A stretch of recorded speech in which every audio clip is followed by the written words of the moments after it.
That came up is what are the main plastic killers, the different types, for example, bottles, nurdles, ghost nets. Yeah. I think it depends what you are and where you live. If you're a very small animal and you're getting entangled in something really small that a larger animal could swallow and not even think about, I think certainly fishing gear has been responsible for a lot of the deaths of marine life, particularly marine mammals and seabirds and turtles. So discarded fishing gear that used to, of course, be made from natural hemp and so on, but now these nets are made from the plastic. But then as they start to break up into smaller pieces, you get the little fibers, and then they can cause just as much damage to the tiny planktonic creatures that mistake them for food. So plastic, whatever size it is, wherever it is, should not be in the environment because it's going to harm somebody. But I think that the ones that make us think the most are probably, we see with the bigger animals, like when you have the rings that go around cans that get stuck around seals and other seabirds' necks and so on, you can really see the damage there. But just because it's much smaller and it's an animal we might not see or care about so much, it doesn't mean that it's not just as important or doing just as much harm to them, because it's maiming or killing. So it's a silent killer. It can be. And there's so much we don't know about it. I mean, when I started making the film, I had no idea about the chemicals that attach to plastic once it gets out into the ocean. And how they start from day one. So if you put something very clean, clean virgin plastic out in the ocean, within the end of that day, it started to pick up these chemicals. And we don't really think about them. They've been released decades ago, like DDT was poured, all over our vegetation. And of course, when it all gets washed into the sea, and even though it was banned 4 or 5 decades ago, it's still out there in the ocean. And it's attracted to plastic very, very quickly. So we can't tell how dangerous that is for humans. It might be fine because of the small dosage, but you simply can't do those kind of experiments. But what we do know is when they've increased the amount with laboratory animals, we do know that it's caused all sorts of critical disease.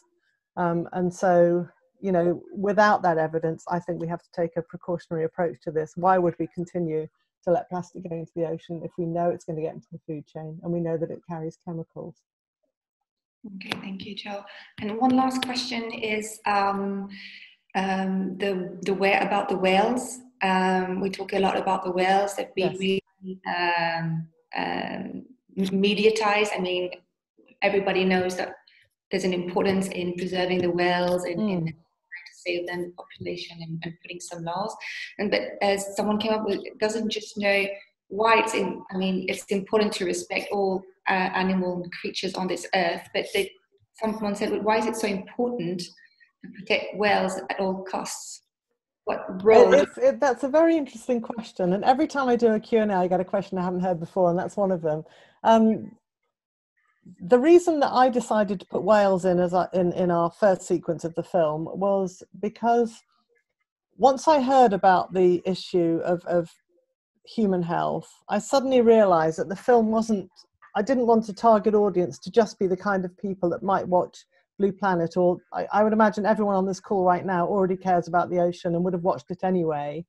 I wanted to reach people that might not. But so I had to make it sort of charismatic to draw them in. I could have made a very, very factual documentary about the problems with plastic and chemicals and all of this. But you need a charismatic animal to get the wow factor. And it's funny because when I first went out to the center of the Pacific, expecting to see a massive floating island of plastic, that's what the film was intended to be about. And then I got there, and of course you don't see anything apart from tiny microplastics. And then I started to hear about this chemical thing, And the whole film suddenly to me was, crikey, that's much worse. It's a much more serious situation.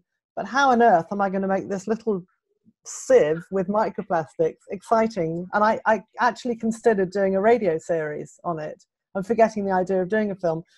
So I was really trying to work out what would be the best way to do it. And then I thought, well, you know, we've got the most charismatic animal that's ever lived on the planet, the biggest animal on the planet, and that feeds on plankton. And I can see these little planktonic animals with plastic inside them because, you know, they have transparent bodies.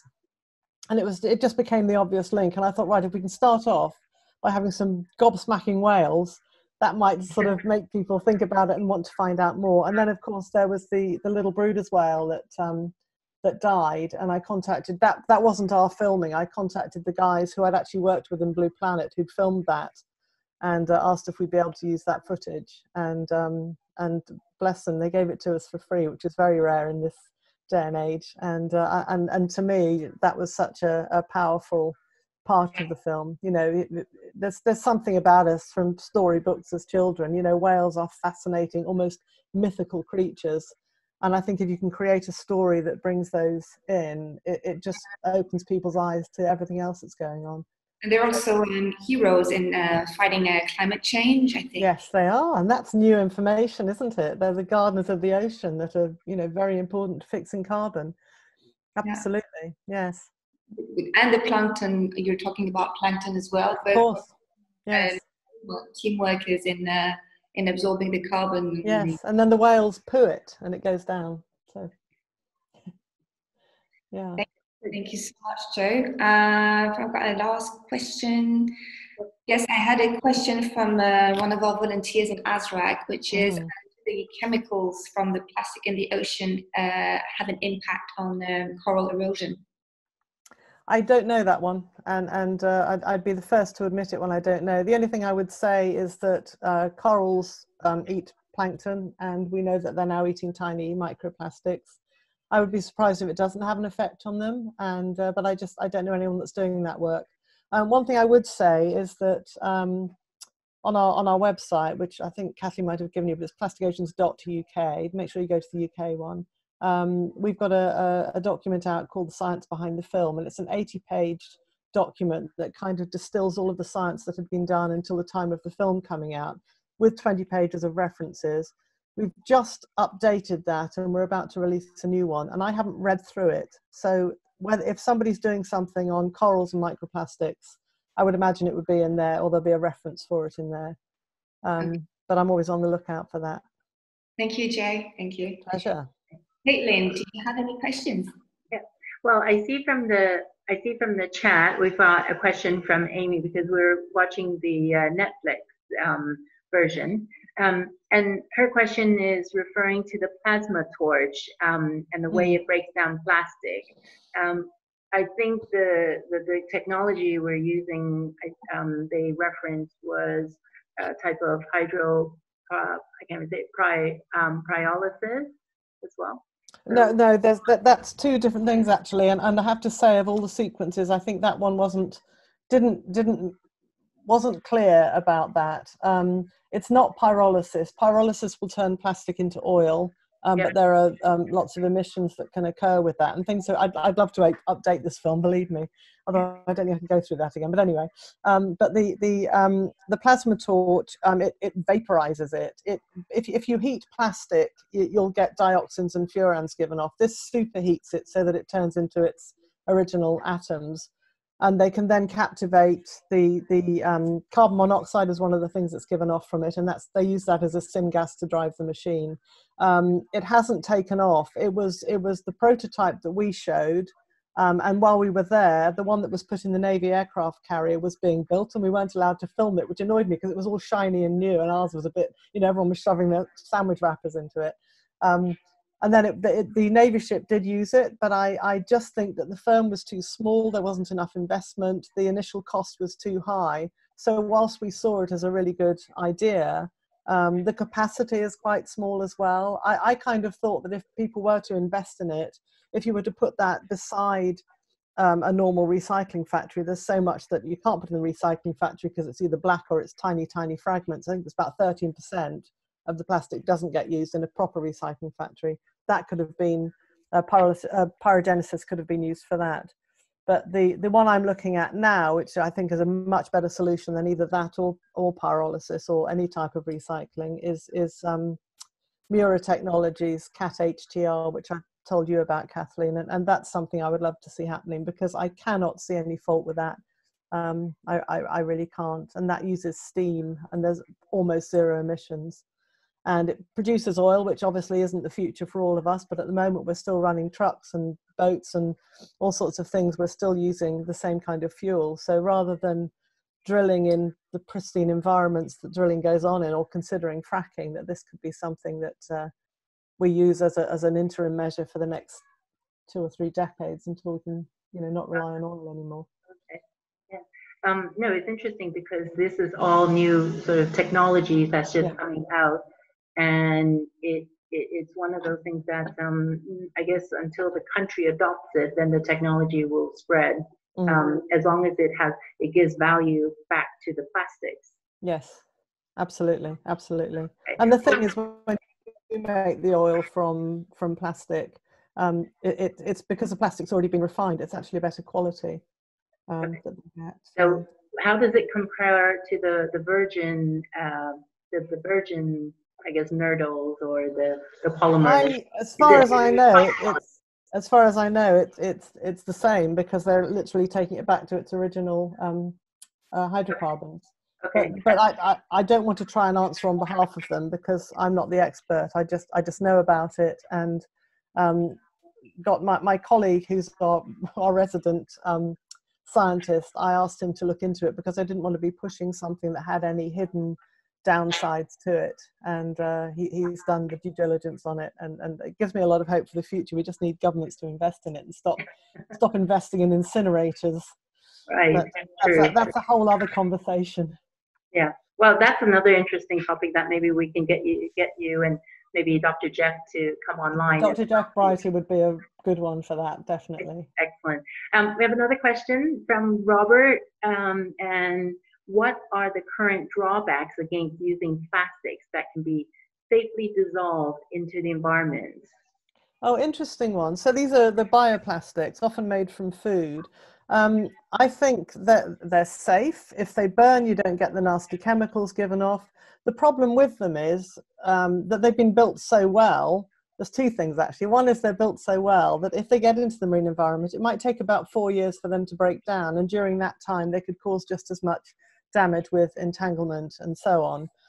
The other thing is we're kind of ahead of the game. We've produced them, but I don't know, I've not seen anywhere where they're labeled so that you can recognize them, and there's any kind of separation scheme. So if I had, say, a plastic fork in my hand that was made of vegware, so made from cornstarch, where do I put it?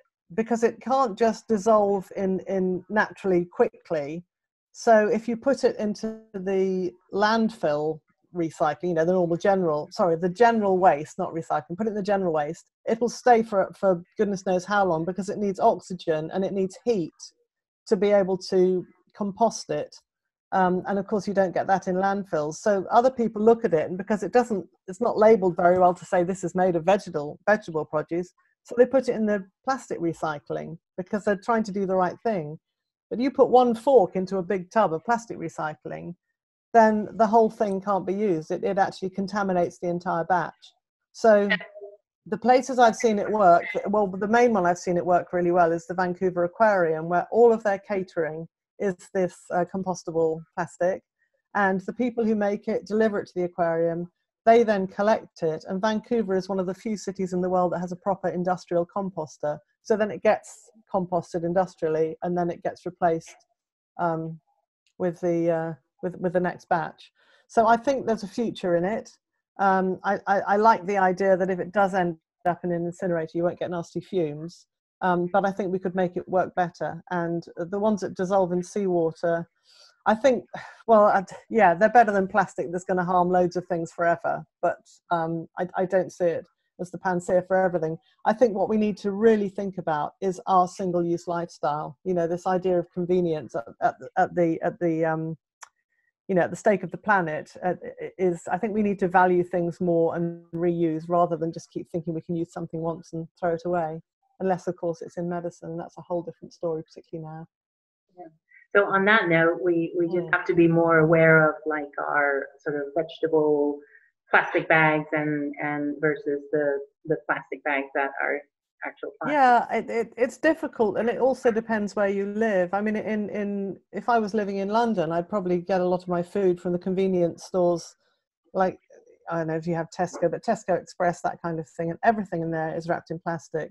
Whereas if you go to the bigger stores, you can take your own bags and put everything in.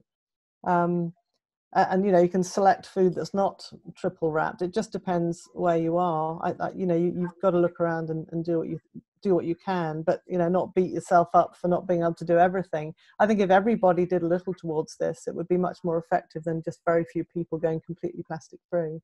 Yeah, we just do what we can, and you know, don't be cross with yourself, because just understanding and learning about it and just making a few changes could make a huge difference if enough people do it.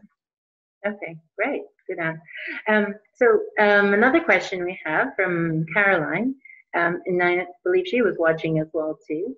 Because of the virus of the situation at the moment, many people are ordering takeaways, and of course there's going to be that sort of bigger single-use plastic going on. It says, how can we, you know, how can we fight this? Is there? I think it depends. It depends where you live. I mean, I live in Cornwall, and none of the takeaways are giving you plastic to take your things away in. Oh, brilliant. No, it's in cardboard, or people take their own to put in there. I think if somebody wanted to do something at a time like this, I think we have to understand that there's going to be an awful lot of single-use plastic that's being used at the moment, and you know, in medicine you cannot fault it. That to me is where single-use plastic is absolutely doing its best job. But knowing how much more is going to be used, perhaps we need to be more vigilant on what we're doing. If your takeaway place is only giving you styrofoam boxes, then change it or start doing your own cooking. You know, this is maybe the time when we really start to look at our plastic footprint. But there's other ideas. If you want to talk to the people that own them, there's one in Bristol. It's a curry shop, and they have metal tiffin boxes, you know, with the 3 layers. And the people that go to it, can't read that, there's a high sounder. The people that go to it, they buy the tiffin box the first time, so I think it's £12 to buy the box, but then every time you use it, you just swap it, so you get a clean one every time, or you can keep it if you want to, if you really like it. And it's become sort of, you know, the in thing. You're part of the community if you've got your own tiffin box. So there's all sorts of ways that people could rethink how they run a takeaway. Right. So I guess it's counter, takeaway shop. There's always answers. They just need to get on board with it. Yeah. And then we have another question, and this is a really good one as well from Amy. Do you think the Plastic Bank is a sustainable program? Plastic Bank, well, obviously I know the guys that run it. They're not a charity. I think that people need to understand that. It is a business, but they are doing incredible work in the areas that they do work in. They really are. And it's made people value plastic, so they're less likely to throw it away because they want to take it somewhere. So, and it is being used in some good products. So overall, I would say it's a positive thing. The best future I think for Plastic Bank would be that we don't need Plastic Bank anymore because we've got a handle on this. But you know, at the moment, plastic is being used all the time, and it's being thrown away all the time, and in places where there's no infrastructure to deal with the waste. So that's where they come in, and it gives people an income. They start to respect the plastic. And that's got to be, a good foot forward. Okay, and here we have another question from Indiana, and she says, in regards to the estrogenic activity, the EA, through the plastics and their chemicals, because that was kind of highlighted in the film as well as BPA. Do you think there are any potential relationships to the hormonal syndromes such as PCOS or PCOS? The one that has been proven was the BPA. And that came through very clearly in the film. Well, when Tanya said, so if I've got this and there's no BPA, is that okay? And he said, it's just one of the bad guys. The thing is, the science behind this is relatively new. There is so much that we need to find out, and new chemicals are being added all the time. To me, it just goes back to the original thought of using less, because what we don't know, we don't know that it's safe to do whatever. The information that we do know is actually showing that there are these relationships. So why would we keep adding more and using different things when there are alternatives? I just think we've got to be very careful. People ask me if I eat fish.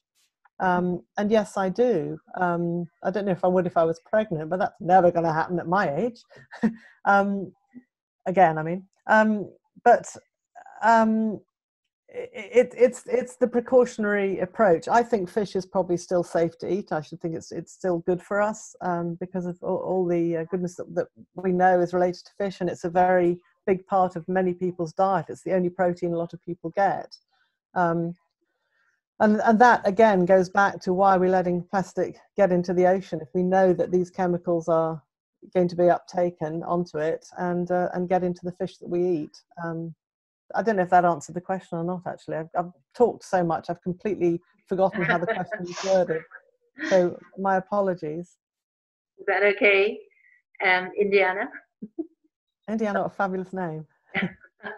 And speaking of them, they've been amazing because they've helped us in cleanups and working with youth development and really being eco-heroes as well too, in our community. So really hats off to them. We have some more questions. This is great. So again from Indiana.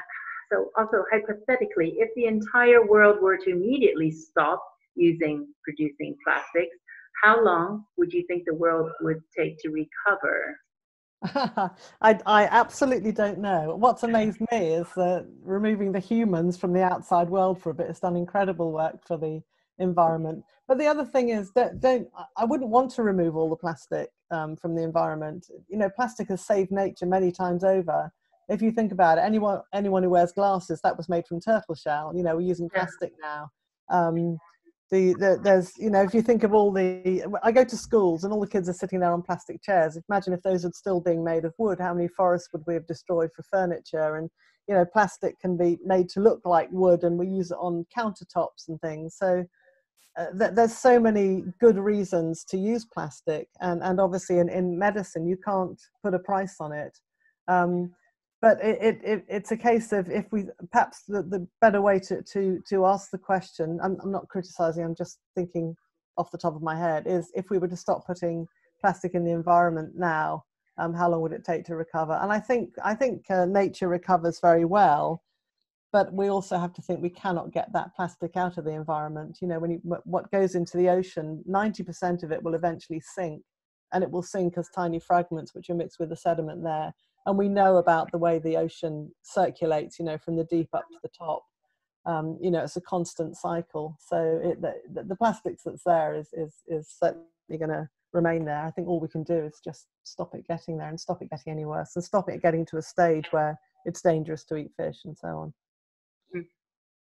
Well, I hope that we can, choose sustainably as well too. So in terms of, because it's not just the plastics, it's also the overfishing. I think that was also that's another one, absolutely. In that we have a problem with in our blue planet. Yes. There's another question, really interesting. There's a big part of educating probably in people in developing countries. And also because there's also the issue of poverty. So, and how effective do you think we are doing this in terms of like education and things like that to also maybe meet their needs as well? So I'm just rephrasing the question a little. No, it's a difficult one. It really is, and you can almost say that conservation in itself is almost like a luxury item. If you look at things like dynamite fishing, where people have got a lot of children that've got to be fed that day. They can't think about letting that reef get to a stage where there's many more fish on it. It's we need food and we need it now. But talking about plastic,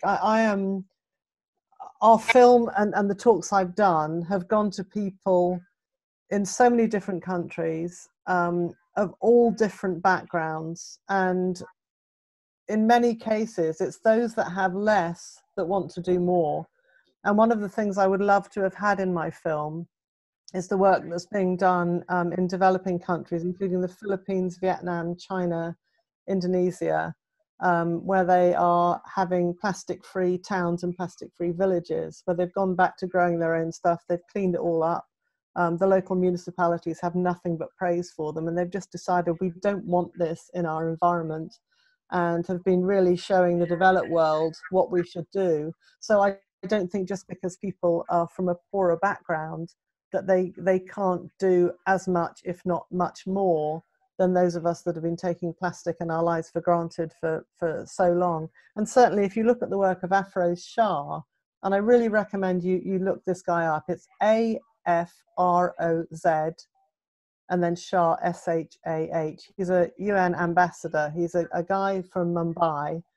The work that he has done to clean up the local beaches there, and the education for all the shanty towns around there, and involve those people, it is unbelievable. You would think that it would be a task that you would never ever finish, but he's completely transformed those beaches, and they've got turtles nesting again for the first time in years, and the people around are all on board with it.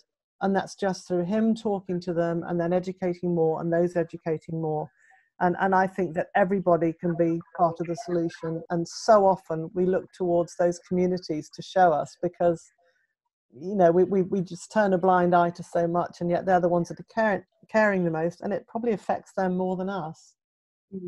So basically what you're saying is that it's a question of infrastructure. If we provide the right infrastructure, yes, countries are able to do things if they've got the appropriate support. Absolutely. One of the big problems that they have in Indonesia that I understand is that if you, for example, if you're buying a shampoo bottle, it's too expensive to buy the whole thing, so they just buy what they can when they can, and it comes in the little plastic sachets, and so those are always found in the environment. But now somebody has come up with a solution for making those sachets out of seaweed, and what could be better, because if they get into the environment, then they're going to be eaten by marine creatures quite harmlessly. And so the innovation that's coming from people that are almost on the front line of where the problem is, and it's not their fault. It's because we've been sending our trash to them for goodness knows how long, and they've kind of ended up with it without any way of dealing with it, and they're coming up with incredible solutions. We can learn a lot. And sometimes some villages in Indonesia, they don't have, for example, recycling not plants, but places to put their right. Exactly. And they've always seen the rivers as a place to just take it away, and that's how it gets into the ocean. Next to the roads, and then it ends up in the when it rains. Yeah, in the drains. Yeah, exactly. It's taken out of their village, but nobody else takes it away. We don't think about it, you know. We put ours out in the trash, and that's the last we see of it. And that's how lucky we are. But the other thing is, you know, for all these years we thought our recycling was being turned into new plastic items, you know, a lot of the time it's just being sent to places where they only want the PET, but the whole lot goes there, and so all of the other less value plastic waste, where are they going to put it? And it ends up in the environment, and that's coming from us, and most of us think we're doing the right thing. And that's why, once again, it comes back to using less, you know, respecting what we've got, not continually thinking of everything we've got as single use. Absolutely. And then also there's another question, negative impacts of plastic, ocean versus land. Which one do you think has the greater effect and negative impact? And well, I know certainly in the UAE that there's been a massive problem with camels eating plastic that's blowing across the desert. And my visit there in 2013, I spoke to a vet in Dubai who was showing me pictures of camels that had died, and then these massive 1 meter diameter boluses of compacted plastic. So I know it's a massive problem on the land. The reason I chose the ocean is because that's where my expertise is. You know, as a marine biologist and somebody who's worked on underwater films, I wanted to portray the ocean. I wanted to portray it because it's the last place that people think about. And it's also where the trash ends up. If it's discarded on the land, it's a very quick journey into a storm drain, and storm drains and rivers and streams and everything will eventually lead to the ocean. And the water is the lowest point, and that's where the plastic ends up blowing into, because it will go to the lowest point, which tends to be drains and ditches, and that's its route into the ocean. So to me, the ocean is like the final casualty, and that's why we need to stop it escaping from the land, because 80% of plastic in the ocean comes from the land. So I just wanted to portray it because it's my passion, but it doesn't mean that it's not just as much a problem on land. And also, what are your future plans? Is there another documentary? This is asked by Carolyn. Yes, I am just starting to look at another documentary. I'm just starting to thinking about fundraising for it. I can't believe this, honestly. When I started A Plastic Ocean, that's just when the world plummeted into global recession, and now I decide to make another film, and this happens. So hopefully people will emerge from this scenario that we're in now with much more respect for the planet. I think they'll realize how much it replenishes the spirit and how much we want to get out there into the environment. And hopefully people will then realize that those of us that are working for the planet and working for the environment actually need support. And hopefully my next film will carry just as much as an important message. But yes, if anyone knows any wonderful philanthropists, it's a mere £2.8 million, but the last one was 3.5. So I've kind of gone down a bit because we're not doing so much diving. There's a lot more free diving in this. And that means that you don't need such a massive crew and so much equipment. But right. Fingers crossed that will happen. I actually thought, I was getting really positive at the beginning of the year, and I thought that we were going to be funded by Easter, but sadly all of that's gone out the window because people's attentions are elsewhere. But I'm not the sort of person that gives up easily. The last one took me 8 years. Hopefully the next one won't. Well, we look forward to the next documentary. So do I. And certainly, hopefully you'll get a chance to visit the UAE when travel allows us. Yes, I would have been there this month, but that's a postponement rather than cancellation. So I'll definitely go over. It'd be lovely to see you again. And I wanted, go ahead, Kim. I just wanted to ask you, how can we help from the next movie? That's very kind of you to say so. I'm putting together a package that will show what's needed for it. If you're interested, I can certainly get one sent to you. So if you are talking to people about it, or they've seen this and thinking that it would be, a good thing to fund, that would be amazing. And of course, any amount helps. I think when I made this film, it was more, when I first started to make it, it was more something I wanted to do as a filmmaker. But what it's really taught me is how powerful it can be as an educational tool, because it's got the message to people far and wide. You know, if you can make a subject interesting and as well as also educational as well as entertaining, it's amazing how the film has been able to change policy. And nobody was talking about it before, and Blue Planet 2 put plastic in there, but only when David Attenborough told them to watch our film, because originally plastic wasn't in Blue Planet 2. So, and that had a massive effect. That was a real catalyst for getting the message out there. And if you can craft a film that engages enough people, it's amazing how things can turn around with policy and changes in behavior, and also bringing innovators to the table to look at solutions for these problems. So that's what I want the next film to be. I want it to be something else that will really make people think and realize that everyone can do something to make changes that we need. Okay, cool. And it's not about plastic, by the way, just telling you that. I've had filming plastic up to here. But you're talking about plastic, which is an important conversation that we all have on a regular basis, just to remind the consumers as well too. And you mentioned about free diving. Just want to introduce Basil as well too. So where? I'm looking. I'm saying hello, but I can't see where he is. Oh, he's the one besides me waving. I just saw Rachel. Oh. Okay. I guess I've got mine on grid screen. And anyway, he is a passionate free diver who also teaches free diving. So I think we can really connect with that sort of real world with free divers and our passions being in the ocean. So not just the scuba diver, but also the free diving community as well too. So excellent, absolutely. I just want to mention. So lastly, I think before we finish, because already it's like 45 minutes, and it's amazing because it's been so interesting. What advice do you have for people who are committed to reducing single-use plastic during this pandemic? And I know it's hard because we are, stay at home, we need to be safe. And when we do go out, we do have to be, doing our bit by wearing a face mask, by wearing gloves potentially, and using, like you say, packaged takeaway just for security reasons. I think, hang on, losing my ear things here. I think we have to recognize the fact that we are in a very, very unusual situation. And I just think we concentrate more on what we can do as opposed to the things that exasperate us and think, what are we supposed to do now? You've got to look after your health and the health of your family.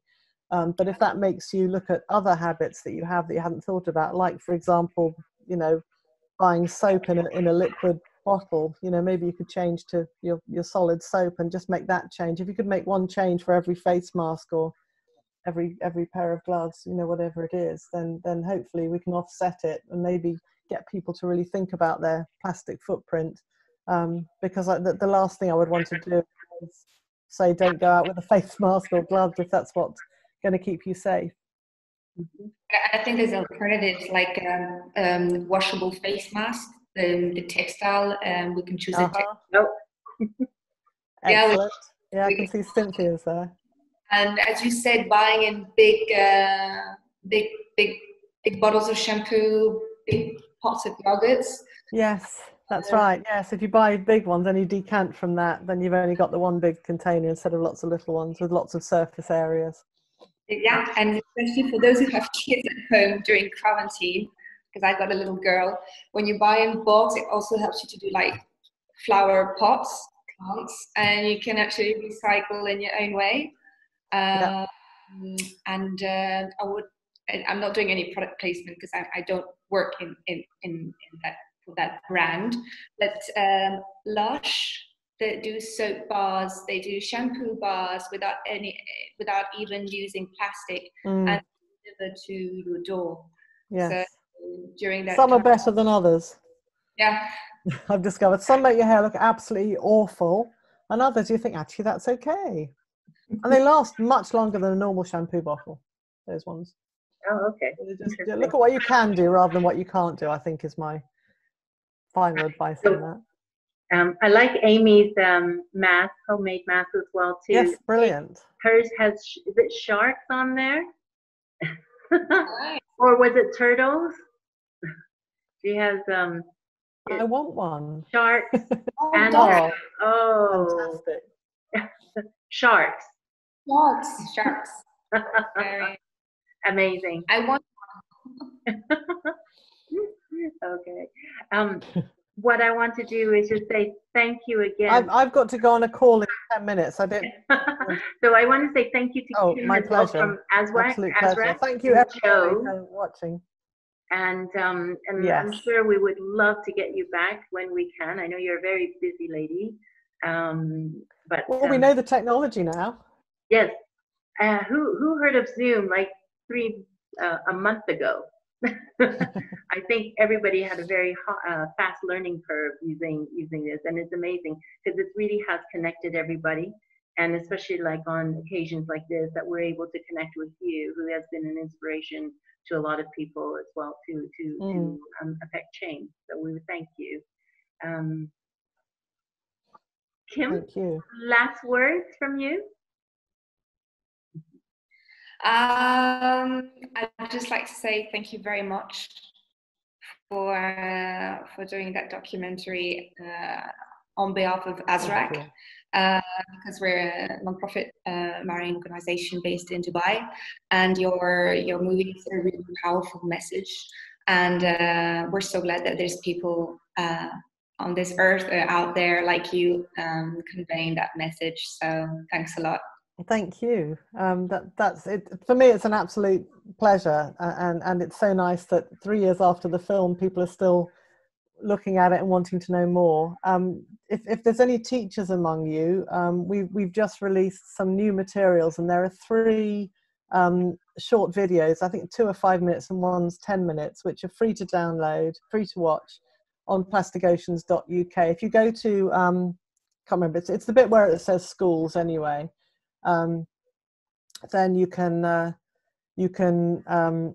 just come up with a Lego thing here, but anyway, you can download them. One is about the ocean, introduced by David Attenborough. The second one is about plastics, why they're good, and what their life cycle assessment is, and that starts to make you think of why are we making single-use items out of them. And the third one is about what plastic can do in the ocean. So if you've got a short time or you want to incorporate it into lessons, I would recommend having a look at those. I'm really pleased with them. It's used a lot of our footage, but a lot of new footage as well. And keep an eye on that website because we're producing new things all the time. We've also done worksheets, worksheet which you can use during the lockdown, which is quite a fun one to do.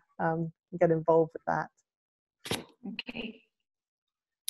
Thank you thank you so much, Jo. Thanks a lot. I don't know what happened with the screen. I don't. Why we suddenly got this Lego thing? It's crazy. That's okay. Oh, that's back. Yeah, interesting. Right. That's a 5-year-old technology. 5-year-old working with technology just there. Oh, well, my 2 granddaughters have been making Lego aeroplanes today. Okay. But thank you so much again. And Pleasure. If there's any other questions, you can send them to us as well too, and then we can forward it to Jo. So Absolutely. Don't worry if there's any questions that haven't been asked or you think about it later. We're there to try and answer them as well too. So thank you again. And thank you very much, and everyone who joined. It's great. What I'll do is I'm going to end the meeting. So again, everybody just make sure you stay safe, and I guess we need to just, everybody's waving as well too. Yeah. Bye everyone. I have to jump on another call, so I'm going to go now. Thanks so much, Kathleen. Okay. Take care. Thank you. Okay. Bye-bye.